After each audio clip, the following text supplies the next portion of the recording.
begin.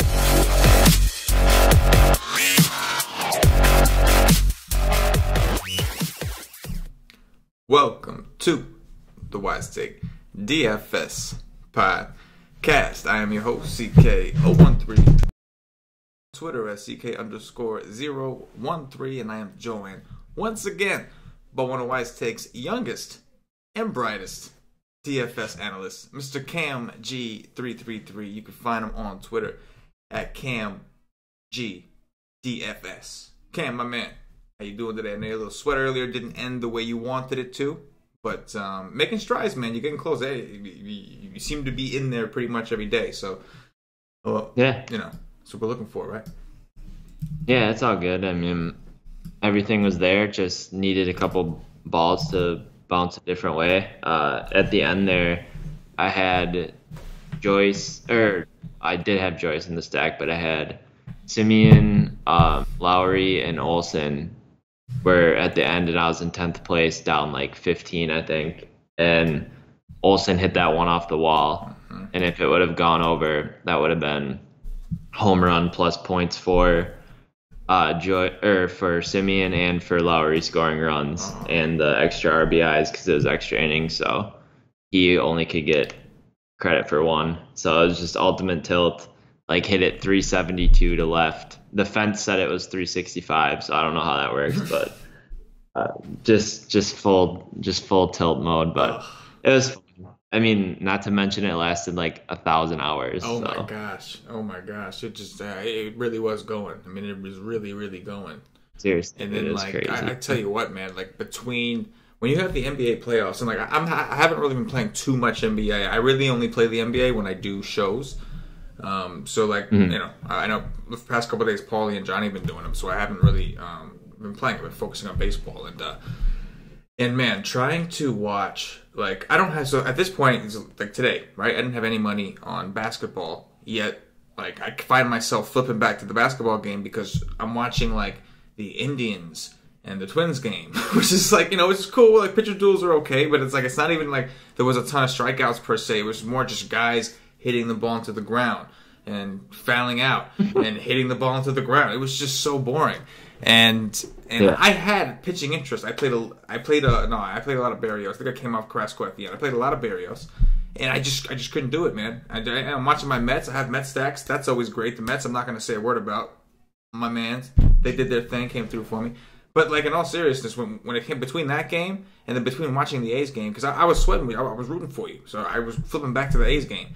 And, like, that game started off great. It was like a wiffle ball game. It was crazy. It was like softball. It just runs everywhere. And then once it got to extra innings, it just got brutal. It just got so brutal. Yeah. It was just and you think it would have been higher scoring, too, because, like, the Chicago bullpen and everything. But they just kept milking it out. And then, finally, I think the manager for the White Sox was like, screw this, because he just put in James Shields, and that was How about that? Was that not the craziest thing? Of all people to bring in the game, you got like Matt Olson coming up. You got some, like, you know what I mean? Like James Shields, brah, is in there. Wisco, stack James Shields, brah. He's like, I've had enough of this. I'm just gonna throw James Shields in here. Man. They were on the road. We can just you know what, man? It's late for us. It's earlier for you guys, man. It's a little later for us. We're tired. You know what I mean? We're tired. Right. Must have been the case. He's like, I'm done. Must have been the case. But yeah, man, we got ourselves a 5-game slate. We're not gonna go over the early slate because it's only like 3 games. So the Yankees. We were just talking about them, Paulie D's Yankees. They're doing this new thing that Paulie was talking about. Paulie explained it to me that they're doing this new thing this year, apparently, where they're trying to start their home games at 6:30 instead of 7:30. And so basically, we're not going to be able to play the Yankees at home very often. I don't know how long they're going to do this. I don't know if it's a permanent thing or if the rest of the season, but I know it's something they're trying this year. Something about, like, I guess they're trying to do something to cater to the fans in some way. They're certainly not catering to the DFS community, especially not their fans who play DFS, because that's just ridiculous. We got a 5-game slate, and it should have been a 6-game slate with a game in Yankee Stadium, one of the better hitting environments in the league. And instead, it's a 5-game slate, and I don't even know what the Yankees have been doing, to be honest. And I live in the area. Like, everywhere I look, it's Mets and Yankees, and I still don't know what the Yankees have been doing, because if they're not on a main slate, if I don't have to sweat them out or nothing, I'm not looking. So like, I have no idea. Yeah, exactly. You know, like, I'm just kidding. Obviously, we check, but I'm not watching the games. You know what I mean? Obviously, we check the box scores and everything, and I know the Yankees have put up runs. I know they got beat up pretty bad. I know they beat up a team, and then they got beat up right back. And point is, it's just annoying. Like why are they not on the slates? It's you know, yeah. Like, and like I don't. What do? You tell DraftKings and FanDuel, hey, you should start your slate at 6:30. Like that's not necessarily fair to the people who, you know, are on the West Coast or even you. You're an hour behind the East Coast. Like it's not necessarily fair to them. It's early for everybody. So, you know, we'll see. We'll see. I'm not crazy about that though. I feel like that's kind of more of an inconvenience. I don't know. Yeah, and it sucks for DFS because, like, I mean, although like at the beginning of the year, everyone was joking about how we were just all going to stack the Yankees every day. Like, It makes it nice because you have to like, choose if you're going to go there or not. And, like, they do garner ownership, so it makes it fun when they're honestly. I know. So. If you're going to take like a constant game off the slate, make it be Coors. You know what I mean? Like do some Coors, man. Make them start early. They can play at 1 o'clock every day. You know? Like, they can have Coors every single day. That's what I'm saying, man. Yeah. But don't take away Yankee Stadium.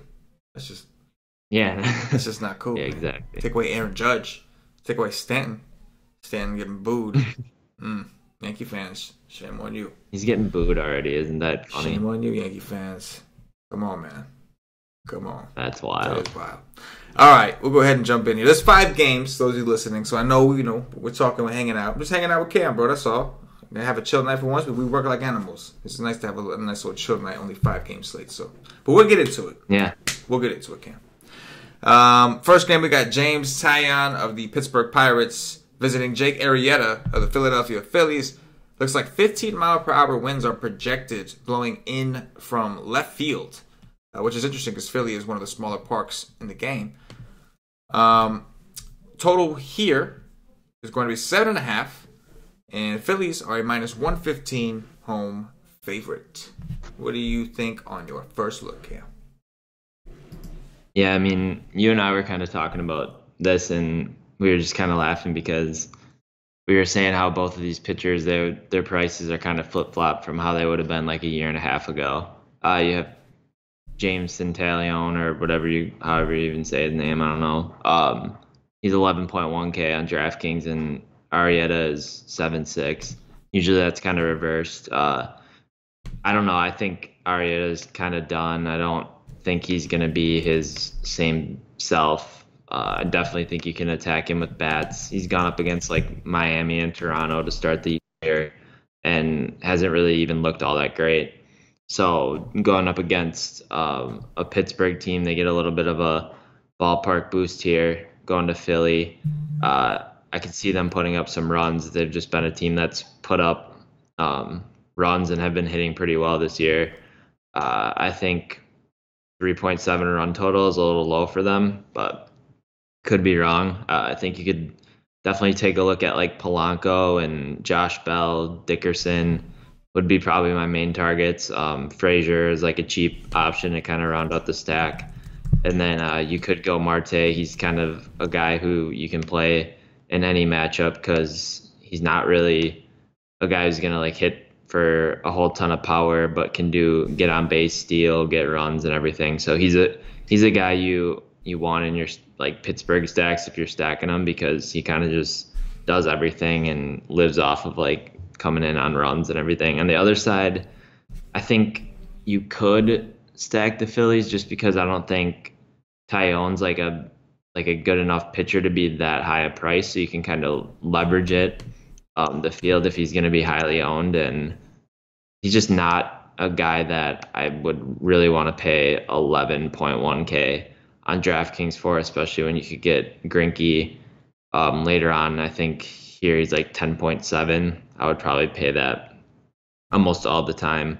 Although Taillon's been pitching very well this year, I have to look at his opponents that he's faced so far. But I mean, I have a little interest in him, a little interest in these Pirates bats, but not a whole lot of Phillies besides I think you could do like a leverage stack against Taillon because these Philly bats are still really good and they've been hitting the ball hard. Yeah, man. They definitely haven't hit the ball hard. We saw like even today, it seems like every time it looks like the Phillies are completely done, they do something at the end of the game. Like somebody will do something. You can see that there's a lot of young kids there, and they have some power, but they are striking out a bunch. And I think that's kind of the appeal. Even McCarthy today, man, he's not really a huge strikeout guy these days, but he looked pretty good. I mean, he did have a good up, but he looked pretty good against the Phillies. So I'm with you. It just seems crazy to me. Like you said, we were talking about it before the show. Like Arrieta on DraftKings is set in the 7s, like 7.6, and James Taillon is 11K. It just seems so unnatural. It seems so strange, but that's what it's come to. Taillon has shown us some K upside. He's going to draw a matchup here with the Phillies, who, as we just said, they strike out a lot. He's looked really good this year. It looks like he's played Minnesota and Cincinnati. Against Minnesota, they were home in Pittsburgh, 9 Ks, 5 1/3. And against Cincinnati, he got a complete game. Went for 40.85 DraftKings points. And where he didn't do so well was recently in Miami, his last start in Miami. Now, of course, the pesky ass Miami Marlins, man, they're just so pesky. They just don't do what they're supposed to do. Well, they do what they're supposed to do. They lose. They just don't do it the right way. You know what I'm saying? Like they don't lose the right way. They don't get like absolutely shit on. Yeah, it's that. And now they got Realmuto back, so it's going to be even more difficult. But anyway, he went 6 innings, but he only got 2 strikeouts. He didn't give up. He had 0 earned runs. He didn't give up any runs. It's just like he was 12K that day. He only got you 13 DraftKings points. So like that's what the problem was. Yeah. He didn't do bad. He just didn't strike out a ton. I feel like Miami's that team where they're just like, all right, I'm not going to strike out. So like, there's 2 strikes. I'll just like tap the ball with my bat. Do like a swinging bunt just so you can't get the strikeouts. That's what their team motto is: anything but a strikeout. It's like, anything but a strikeout.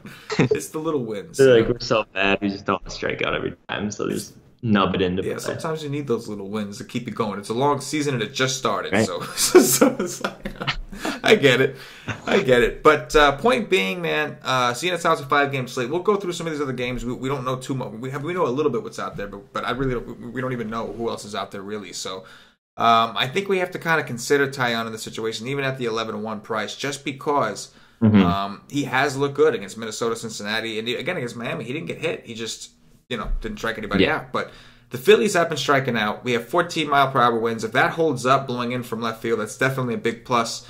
Especially when you got guys like Rhys Hoskins, big right-handed hitter on the other side. So that kind of stuff could help us. And Arrieta, man, like that dude, I'm sorry, man, but he just sucks. Like he is just okay. So he doesn't suck. Like obviously, I like strikeouts. We all like strikeouts, right? We want strikeout pitchers. So when you look at Arrieta's numbers, he has gotten bombed these last couple of days. So he played Miami. He had 5 strikeouts, but he gave up 3 earned runs. Miami beat him up a little bit. He only went 4 innings. Then he played the Rays. He went 6 2/3 and only got 1 strikeout. One strikeout. That's just no good for me, man. And now you're going to play the freaking Pirates, a team that doesn't strike out? It's just, man, I can't do it. Nah, this is not a good spot for him, definitely. No. Definitely want some Pirates tomorrow. Yes. And like we were talking about too, like Taillon's a guy that you wouldn't want to pay 11-1 for on like a big slate, but possibly on this slate he might be worth it. On a 5-game slate, if we can't find nobody else, we might have to, man. We might have to. Oh, crap. What happened? I just saw Lucas Sims is 4K. Oh yeah. That's the next game. I like that. The what do they call that? A prelude? A precursor? Something like that. That was nice. That was a nice transition. Matt Harvey, formerly known as the Dark Knight, formerly known of my New York Mets, visiting Lucas Sims of the Atlanta Braves. The game's in Atlanta here. We got 60-degree temperatures. I guess the chilly weather just following New York. It was in the 70s all week, and now the Mets go down there, and it's 60 degrees. Humidity about 37. We do have 12-mile-per-hour winds blowing out to right center. Lucas Sims, obviously, I'm pretty sure it's his first start. Yeah, it is. Total currently is 9. And I believe this is basically a pick-em from what I see now. Looks like they're both at about 105, depending on the book you're looking at. You know what? It was supposed to be Anibal Sanchez, but he got hurt with something. That's why Lucas Sims is starting. It was supposed to be Anibal Sanchez. Oh, man. The Mets were going to see Anibal Sanchez. Oh, that would have been fun. All right, Cam. Talk to me about my Mets, who just had a big, huge come-from-behind victory today. It was glorious. Juan Lagares did his thing. Salt and pepper. That's all I'm saying. Anyway, okay. Yeah, dude, that was cool. A grand slam, and put it on him a little bit. Oh, it was great, man, because I had Conforto. The Mets I played today were Asdrubal Cabrera, who did fine, Conforto, and Cespedes. Those were the 3 Mets I played. And they all had nothing going into that inning. It was horrible. They had like 5 each. Asdrubal had like 12, but the other guys had like 5 each. It was horrible. And you were probably watching the whole game too, and then right when you shut it off, that's when everything happened. Always, man. As soon as I went in the bathroom, bro. As soon as I went in the bathroom, I went to take a piss. I was holding it for so many innings, like, no, it's gonna happen now. Dude, like, I was literally watching. I forgot what game I was watching today, but I think it was that White Sox Oakland game. I've watched like from like the 11th to like the 13th inning, and then like the other game started, and I was like, all right, screw this, I'm gonna watch some other games. And then right when I turned it, scored their runs and shit, and I was like, are you serious? Like, that's just how it goes. But like Lucas Sims coming up on like a spot start here for injury. He's 4K on DraftKings. I don't know if you really, on this slate, on a 5-game slate, I don't really know if you need to like save salary to get a lot of people that you need. But I mean, if you're looking at it from like a perspective where you want to get like Sims and Tyone and then like just a bunch of stud bats, you could do that. But other than that, I don't really see why you would pitch Sims here in the spot. It's kind of interesting though that the Braves are favored with him pitching. Kind of shows you how much respect they have for Harvey in this spot. But wind's blowing out. I don't really think I'm going to have a lot of interest here in either of the pitchers. I'll definitely have more interest in the bats from both sides. I think the Mets are a little more appealing, but at the same time, the Braves do appeal to me a little bit as well, although that does kind of suck. You said Freddie Freeman got hit on the wrist or something today. Yeah, I forgot to mention that. He got hit by a pitch on the wrist, and it was the same wrist that he had a problem with a couple years back. And he didn't look happy, man. Mm-hmm. He got hit. He came out of the game immediately. He looked so upset, man. He didn't look like he was in that much pain. He was holding it down. He was a tough guy, I'm sure, but he looked really, really disappointed. So that's like one of those things where it's like, if it's been bothering you too for like the last couple of years, and then it just happens right again, and you don't want to mess with the wrist, especially at the beginning of the year. That sucks. And if he's not right, that just kind of drops my whole interest in the Braves just in general, because they kind of flow through him. So if he's out or kind of injured, I don't really have much interest in the Braves then. I think you could look into pitching Harvey if you wanted to. But I think I would go mostly like both sides of the plate here for the Mets. Definitely just stack for upside here for the Mets, because they have a bunch of guys that can take you deep. Frazier, Bruce, Cespedes, Conforto, Asdrubal. Hopefully all of them play tomorrow. They played a night game now. Oh no, this isn't the day slate. I'm an idiot. So all of them should play. I think all the Mets bats are in play. A little bit of interest in Harvey if Freeman misses, and I'd take it bumped down. I don't like this lineup as much with the injured Freeman.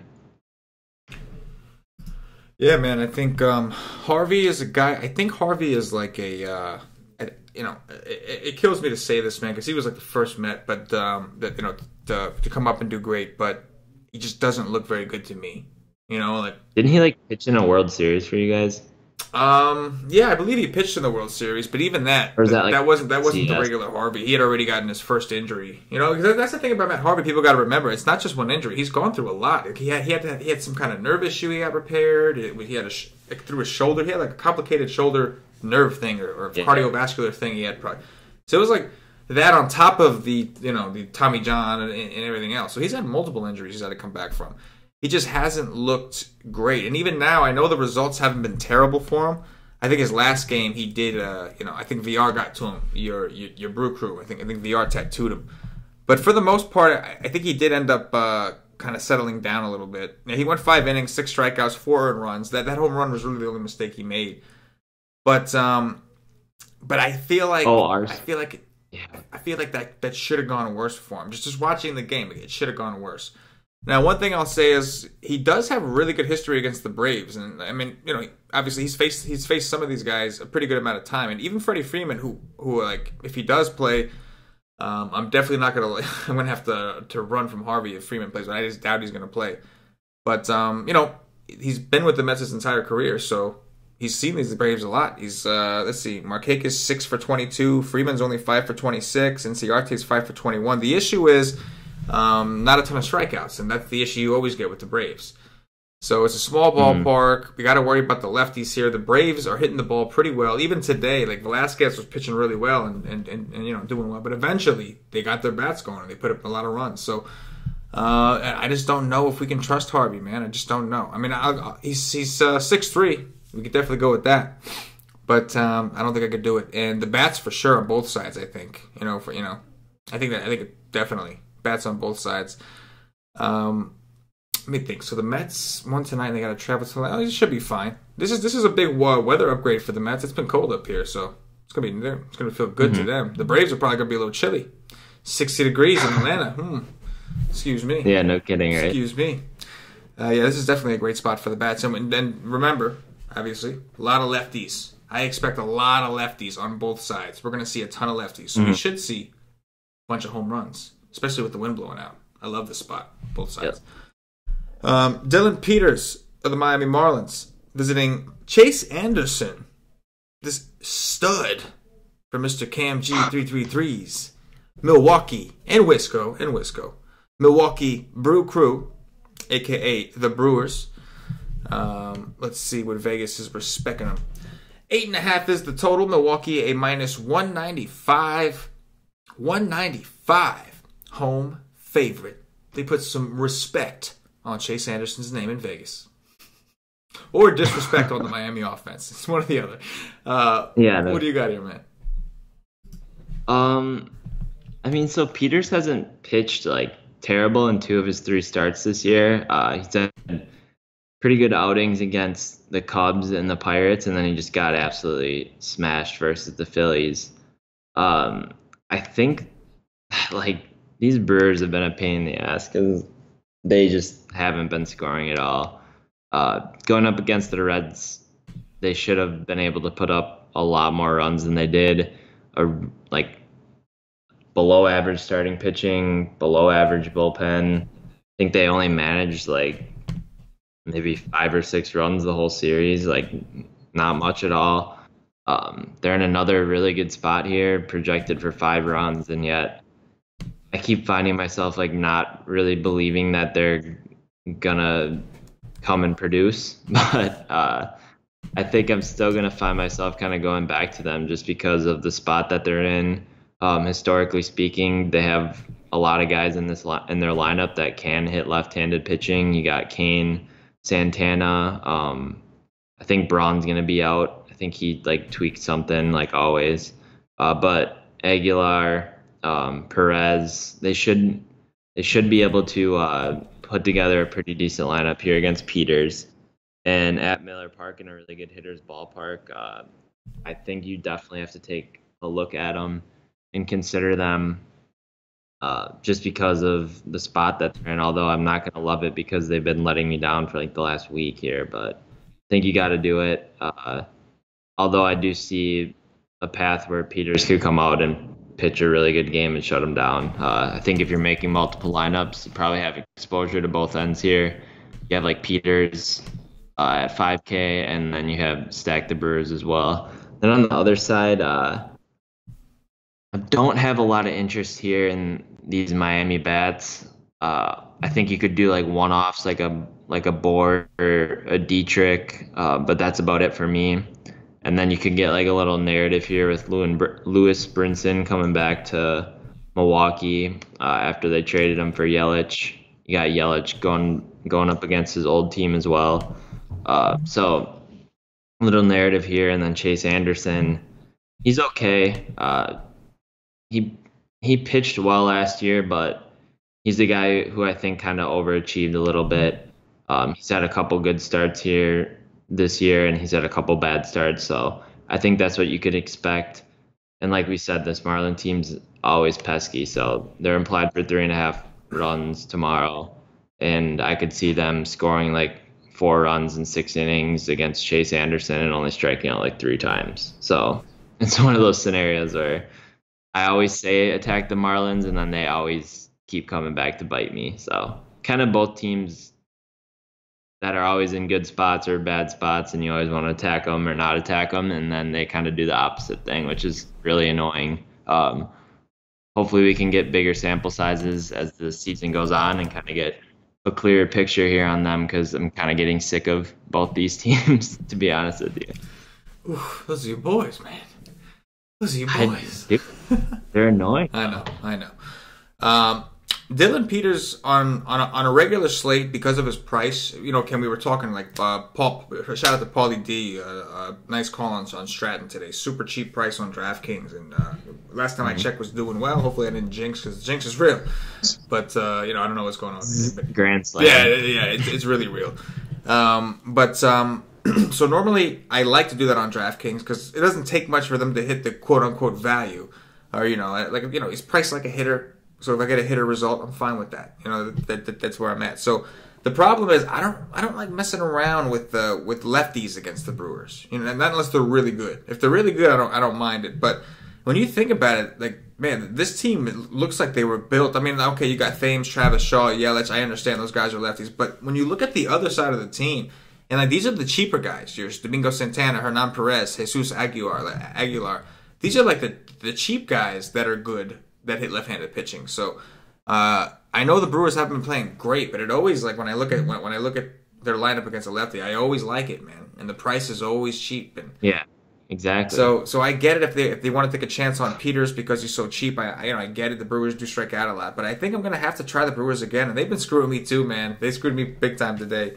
Well, you know, honestly, it wasn't really them. It was more the Reds because, I mean, I had Toronto stacks and all that, but I really needed the Reds to kind of get going because I had a lot of Reds with all those other great stacks, and they're really the ones. The Brewers didn't let me down all that much because I only took, like, Thames and, a couple other guys that did decent. But, yeah, I think I do like the spot. Yeah, like what's up with Ryan Braun? Is he... Dude, he tweaks something every year and is out. He's going to be out for, like, a month, and then he'll come back. He'll play like 10 games, tweak something else. Like he's an idiot. He's an idiot. He's gonna be out for a little bit, I think. Oh, okay. Well, that's not good. I think I read that he tweaked something like a groin or something along those lines. I think must have been when he was swinging and missing. You know what I mean? Yeah, exactly. Dude, we've had really bad luck too with like injuries. Yeah. Like Kane's been out. Yeah. Santana's been out, Braun's been out, freaking Yelich has been out. Yeah, like it's just they haven't. That's another problem is they haven't been able to put like their full lineup together really yet this year. Mm-hmm. But they still have enough pieces where they should be able to be scoring runs. Right. It's kind of ridiculous. Agreed. Ryan Braun not being in the lineup against the lefty is definitely a big blow. So a couple extra points for Peters. But the guy I really like in this game is Chase Anderson. I know it's probably an obvious thing, but I wonder how popular he'll actually be on DraftKings because we do have Zach Greinke on this slate who we'll talk about. We got Tyon at 11-1. Who do you think, like, the top of your head, who do you think would be the lowest owned out of those three? Would it be Tyon because of his price? And out of Anderson, Greinke, and Tyon? Yeah. Who will be the highest owned or lowest owned? Highest owned. Oh, I'm sorry, lowest owned. Yeah, you're right, lowest owned. Who do you think would be lowest owned? It's a tough question, right? I would either say Tyon or Greinke or Anderson. Yeah, I mean, I would think the same way. The way that these Arizona pitchers have been, doing so well against the Giants, Greinke's got to be the number one option that people go to. I think he'll be the highest owned guy. Then it comes down to, are people going to want to take Chase Anderson against Miami because of Miami's MO, or are they sick of Miami just tagging away at their pitchers? Or are people going to take Tyon? Like, I almost think it might be Tyon who's the lowest owned because, number one, people seem to like these Phillies. People really like Rhys Hoskins. Mm-hmm. They like that Scott Kingery guy. And two, Tyon is 11-1 on DraftKings. I just don't think people, like last time people paid $12K for him, they got a terrible result. I feel like it's going to be a scenario where people don't want to like pay up for a pitcher against Philadelphia. Right. I agree. Right. when you can definitely just like pay down and get Chase Anderson in a pretty safe spot or against Miami. Yeah. Interesting. I agree. I mean, that's just how I would approach it. That's how I think other people would think about it. But I was kind of surprised like tonight on how spread out the ownership was for pitching on DraftKings. You saw like a lot of guys in like the 17 to 25% range, which I thought it'd be like clumped a little bit more to like 3 or 4 guys. Like Porcello was like 18%, I think, and like I thought he would be sub 10. Yeah, man. No, that's surprising to me that so many people would do that. Yeah, I mean, I liked Porcello today, but like I liked him kind of as like a contrarian, like low. Oh yeah, one of the reasons you liked him was because you felt he would be low owned, and you thought there was value in the ownership. Yeah, I didn't think he was gonna like almost 20%, which is pretty crazy against the Angels. So like, who knows? Maybe people are looking more at the pitcher and less of like the matchup. Who knows? I don't know. You know what I think it is? You know what it could be is it could be that people just like the Red Sox right now. You know, that's like true, it is bombed Ohtani. Like the people can just like look at the Red Sox record. It's just it could be just like a Red Sox thing. Like I think we're seeing like more people like homer out for the Red Sox because you know what's not to like the way they play. What's not to like? I mean. You know, so that could be it. And like Porcello has looked, like you said it on the Y stream earlier today. Porcello has looked a lot better this year. You know, so you know, combination of those definitely. things. But yeah, I like Chase Anderson here against Miami. I'm going to give him a shot. It's going to be that's the question. I got to break it down. Who's going to be between him and Tyon? And that's going to be a tough one to figure out. We'll figure it out by the time content. I like Chase Anderson. Won't be surprised if Miami scores 3 runs in 6 innings and Chase Anderson has 3 strikeouts. It's a possibility. Miami has they just have the thing that they like to do that. They have like the it factor. You know what it is? It's the shit factor. That's what it is. It's like that's what it is. Yeah, because they're bad, but like they're good at being bad. Like you know what I'm saying? Right, they are good at being bad. They're so good at being bad that they're good at not giving up fantasy points to pitchers. Exactly. They're like the best team, or like the best worst team. They have a 25. Yeah, exactly. They have a 25% strikeout rate, but somehow they only strike out 3 times per game. It doesn't add up. Something's wrong there. Next, you're like, what the fuck? Exactly. Next game we got here, Cam. Ty Blotz, the lefty from the San Francisco Giants, visiting Zach Greinke of the Arizona Diamondbacks. Total here 8.5. Arizona a -180 home favorite.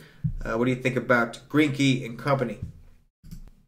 Yeah, I definitely have interest in Greinke today or tomorrow, especially on like such a small slate where there's not a whole lot of options. You're kind of either paying up or you're going like all the way down to guys. It's kind of funny. You're like it's like a really good pitcher versus like a really bad pitcher who's priced down. So I like Greinke tomorrow for sure against these Giants who just in general, for the most part, outside a couple games this year, have just struggled like putting up runs.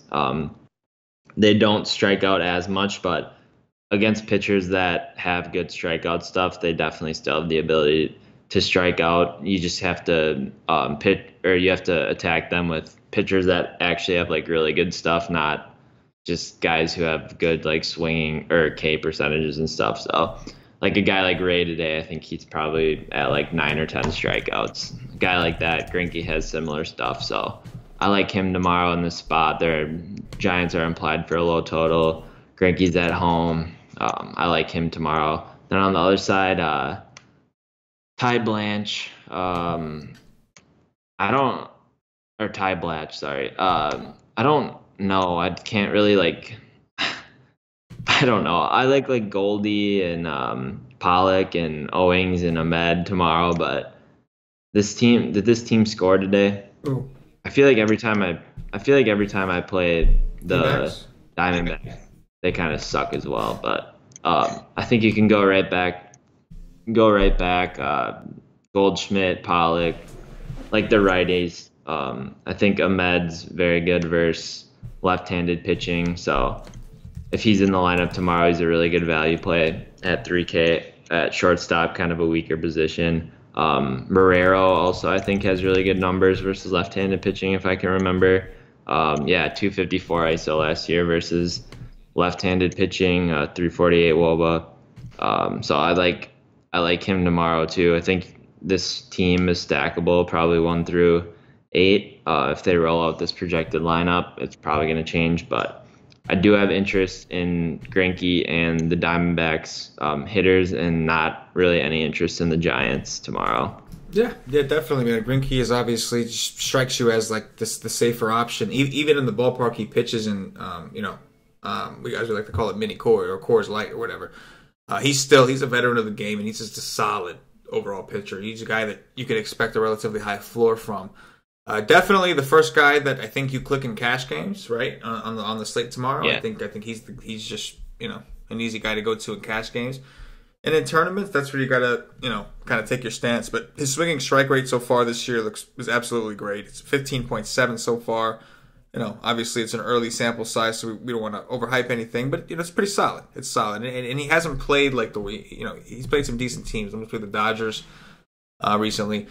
One thing I'll say about him, his history against the Giants is decent, but not from a strikeout perspective. So like last year, he had one really good game against the Giants. He pitched well against them twice, but he put up 36 DraftKings points. He went 8 innings and had 8 strikeouts. But the games before that, 4 strikeouts and 4 strikeouts. The thing is, we're seeing the Giants strike out at a much higher clip this year.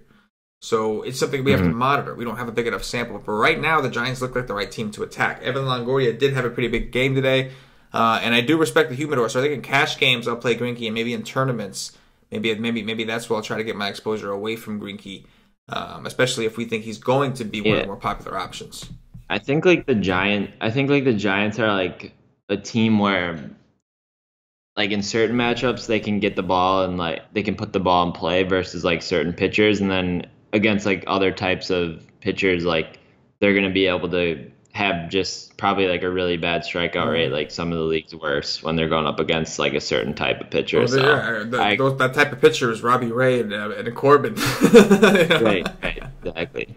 Like, you know what I mean? Like, course. there's certain guys that just have like stuff, and then we wouldn't be surprised if like eventually the numbers balanced out. They went back middle of the season. They're not striking out that much in the numbers, but we know that there's certain pitchers that are going to get those strikeouts. Yeah, exactly. Yeah, absolutely. Yep. And they definitely have been striking out a ton against lefties. And obviously that Brandon Belt, one of their better power hitters, gets taken kind of out of the equation whenever he sees a lefty. Joe Panic, he got scratched today with an injury. He's been one of their hotter hitters, so they're missing some people. Like they're not all the way healthy here. So yeah, Greinke definitely a fine option here, and I think I will try the D-backs again. Ty Blach is just, to me, he's just terrible, and he's another one of those pitchers that gets by pitching in his stadium because it's so big, but that shit ain't gonna fly in Arizona. No, ain't gonna fly. I think the humidor ain't shit. The humidor. I didn't know. I found out on the Y stream a couple of days ago that Paulie's a big humidor guy. Humidor guy. I didn't know that. JD Martinez home run. JD, the Red Sox just continue to stay hot, man. The Red Sox just continue to. You know what? Speaking of which, shout out to Fantasy Bum, man. He wrote his GPP value article, and for first base, his first baseman was Ryan Zimmerman, man. Dude had a monster game. So shout out to Fantasy Bum. He had a pretty good game, right? Like triple, 2 home runs. Literally the entire offense for his team. Yeah. It was like, Yeah, exactly. It was, one thing that was promising in that game, which actually, never mind. Move on to that. Let me stick on topic. I pulled more out enough. I definitely will go back to the D-backs here against Blach. I mean, it makes sense if you think about it. Like, Ketel Marte seems like he does way better. I got to check his numbers, but it seems like he does way better against lefties. I mean, Paul Goldschmidt can mash on either side, but like a guy like Nick Ahmed, he only has a shot against lefties. Like, the dude has no shot against righties. You know what I'm saying? So like, I feel like some other guys that maybe weren't in play before, at least now we can consider him a little bit. You know what I mean? And so like Marrero too. I think he's kind of like in a similar boat. Right. He only really plays versus lefties. Yeah. So it's like, I'm gonna try it. Screw the humidor. I'm gonna do it. All right. Last game we got here we go. We got Eduardo Rodriguez of the red hot Boston Red Sox visiting Nick Trapiano of the Los Angeles Angels. It looks like we have a 8.5 run total currently, and the Red Sox are a minus 115 road favorite. What do you got? Yeah, I don't think I can pitch any of these pitchers tomorrow on this slate. Just looking at it, first glance. First of all, Tropiano had a pretty good start, I believe, against Kansas City. 26 DraftKings points, 6 2/3. Yeah, he pitched pretty well. But this is not Kansas City. This is Boston, like you said there. Red hot. Today we talked about it on the live stream. Like, that line was weird today in that Red Sox game. It was like Porcello, who's been like Cy Young caliber, versus Tyler Skaggs, and wasn't Skaggs like favored? Yeah, or something or like it was like a pick'em. Yeah, that was confusing. After Boston just torched Ohtani, I don't understand it. I was like, okay, like I like Boston, but like this is just weird so it's kind of the same scenario. Like, it's kind of a pick'em tomorrow too. Tropiano versus Rodriguez. I think I'm just gonna have interest in both these teams' bats and kind of really stay away from the pitchers for the most part. I think on this slate, I think you can just kind of go with like Greinke, Chase Anderson, Tyone, and just kind of get in bats from the rest of the pieces. Probably not get too cute. I'm sure there's one pitcher that's cheaper that might have a pretty good game, but other than that, I think those three will be the main parts, and I think these two teams will probably have some offense going for each side. I definitely like Mookie. Like I said, I think we talked about it like last week on the live stream, but Devers has just been hit. I looked at his numbers, and his his exit velocity and stuff was up quite a bit to start the year. I'm not sure how it's been the past couple of days, but he's been hitting the ball hard. JD is obviously in play every day. Hanley's had a really good start to the year. Now they have someone hitting behind him. They have to show him a lot more pitches and everything, so he's becoming more of a guy who's in play every day. Benintendi and Betts at the top. I just like this team just in general. And another important thing with this stack is like they always are a team that like has upside just all around their roster. Like, everyone 1 through 9 can get on base, get hits, drive in runs, which is important when you're stacking, but it also kind of makes it annoying because they could have 10 runs and you could stack 1 through 5 and 6 through 9 could have like the 8 RBIs. But I do like Boston tomorrow. And then on the other side, I think this is a really good spot for the Angels as well.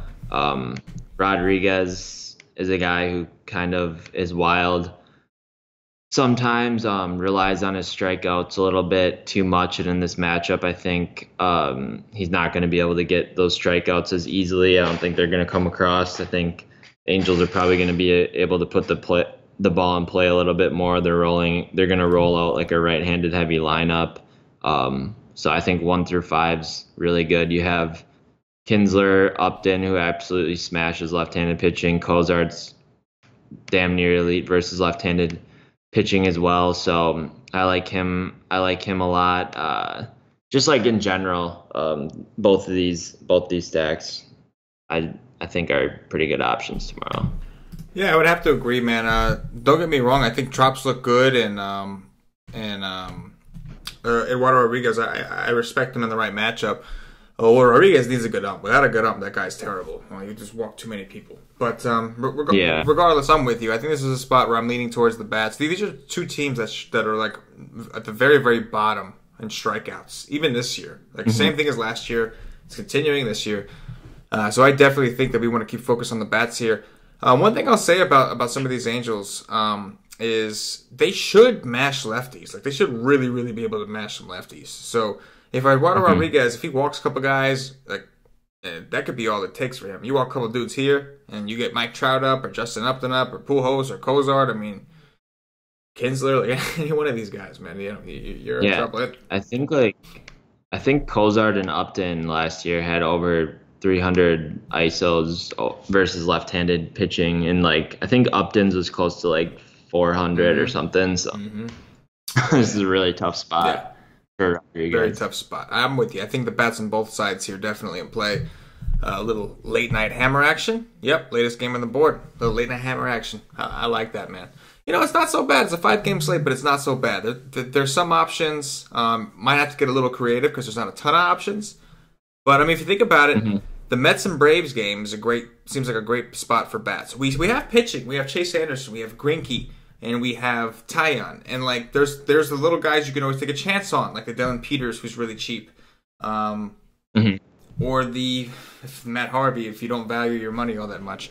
But whatever. You see my point. So there's options here, but there's a lot of great hitting spots as well. Like I said, the Braves game, the Milwaukee game can go one way or another. It could be a pitcher's duel. It could be runs everywhere. You got the Angels game. You got the D-backs get Ty Blotch. Like, there's a few different spots here, so it's going to be interesting. I think it might be the usual slate. Interesting. All right.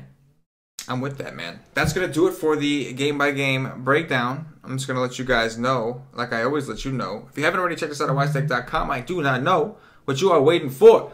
Come check us out. We got all kinds of DFS content to help you out on the daily, man. Whether you have time to research, we can help you do some of your research. If you don't have time to research, we got articles and videos and cheat sheets and things like that to help you along the way. It's really a great time to come across the nation, man. We cover multiple sports. If you're listening to this, obviously you play baseball DFS, so we'll start with that. $2.50 gets you a day pass into the MLB DFS content. A full day, access to articles, access to cheat sheets, access to the live stream, which is a live stream we do privately and about an hour and a half before the first game starts, just to give you what our guys have gotten through with their research. One of the coolest new additions we've added this year is the expert poll, man. I gotten a lot of great feedback on the expert poll. Yeah, man. A lot of people seem to like it, and I thought it was cool, man. It's cool. We have a few of our experts go in there, and they fill out, answer very 8 questions, very basic questions. Who's your favorite cash game guy? Favorite GPP guy? Like things like that, just to give you a gauge of what people are thinking. And you'll see sometimes a lot of us are on the same page, and sometimes we're way off, right? We're way on a whole different level. So, it's really cool. I got a lot of great feedback on it. So come check us out. $2.50 gets you in for the day. Also, for those of you that already subscribed, tomorrow's Wise stream is going to be very special, a little bit of a throwback. Haven't had these two guys on together in quite a while, but Patio Joe will be hosting tomorrow's MLB Wise stream with Paulie D in the expert seat. So that should be a lot of fun. Call it the Double OG show.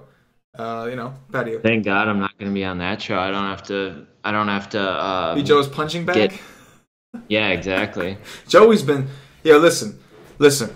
Whether you play DFS or not, if you want a good rant, if you just want to hear, you just want to watch a funny show, and you want to watch a dude really cut loose and really the newfound stress in his life, you want to see a guy just drain himself of that, and just you got to just come watch the live stream what Patio Joe is hosting. You don't have to play DFS, just come watch it. It is awesome. There's nothing quite like that. The passion. Unfortunately, Cam, 1 week. We got a lot of the brunt, 1 week you were the focus. He was just going in. But most of the time it's usually about something else that's not related. Obviously, or most recently it was about football guys that claim they know where such and such player is going or something like that. Right? I know where Gronk's going or something. It was awesome. So come check it out. Of course, he's doing the show with Paulie. So maybe we see a more chill Patio Joe. I don't know. But you never know what to expect. You never know what to expect. But I'll be watching because I'll be producing. So either way, I'll be there. So come rock out with us, nation. $2.50 gets you in for the day, MLB. We cover a lot of other sports too. You can go check out the packages, wisestake.com. Anyway, Cam, let's do some dong watch here. We're just going to home run, infield, outfield, and utility. And we'll get up out of here, man. All right.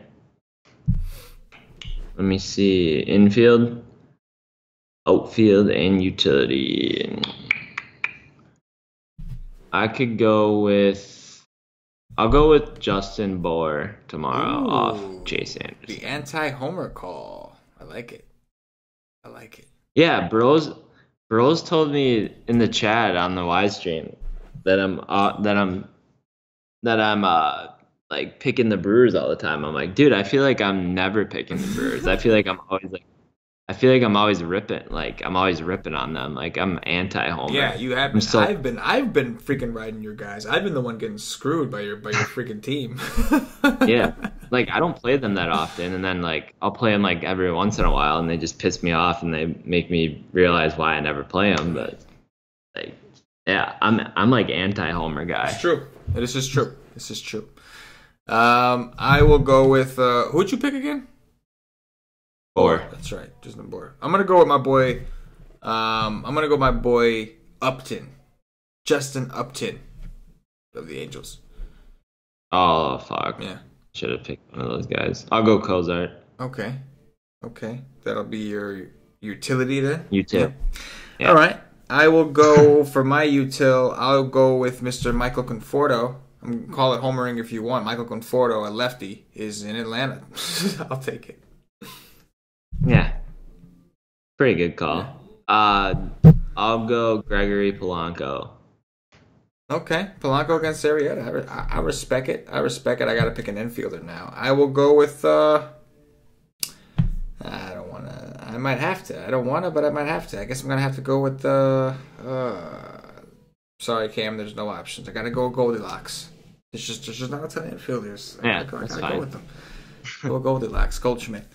All right, man, that's going to do it. I appreciate you coming on here, banging out this show. Did a little earlier on these days, obviously. Yeah, man, I'm a little kid. I got to get to bed early. I can't stay up. I can't stay up till like 2 a.m. like you freaks do. 2 a.m. 2 a.m. I wish I got to bed by 2 a.m. every night. I wish. See, or start it. That's what I mean. That's how I know that Cam goes to bed early. He don't even know what goes down in the dark after hours at the White Take Nation.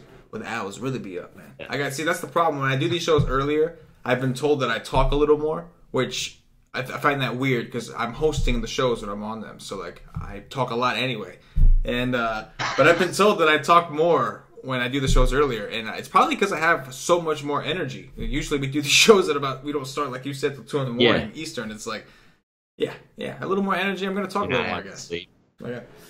Yeah, exactly. Anyway, guys, if you're watching on YouTube, please click that thumbs up, that like button, subscribe to the channel. It really helps us out. If you're watching us on Twitter Live, please retweet it. Spread the word. Let everybody know about the Wise Take Nation. If you watching us on Facebook, please like and share to support the Wise Take Nation. If you're listening on Podbean, give us a follow. And if you're listening on iTunes, give us some 5-star reviews. Guys, real quick, man, come check us out. Come rock with us, man. I think... just in like April alone, just in the month of April, which is only the 19th, we've had some, like, as far off the top of my head, I can confidently tell you, we've had members win a combined total of over $35,000 this month. I can tell you that because we just had somebody last night win 10 grand in NBA, and then we had somebody win 20 grand in MLB like 3 nights ago, and then we had our boy D Millie, Wise Take Nation favorite. He won $4,500 by himself the other day, and we got like adult 50-70 or something was like top. He was like in 8th place last time I looked in this like 40K moonshot for like $300 some. So I'm just saying, man. We got people winning over here. Come check us out. Come rock with the Wise Take Nation. Anyway, for KamG333, myself, and the entire Wise Take Nation, as always. Good luck. Yeah.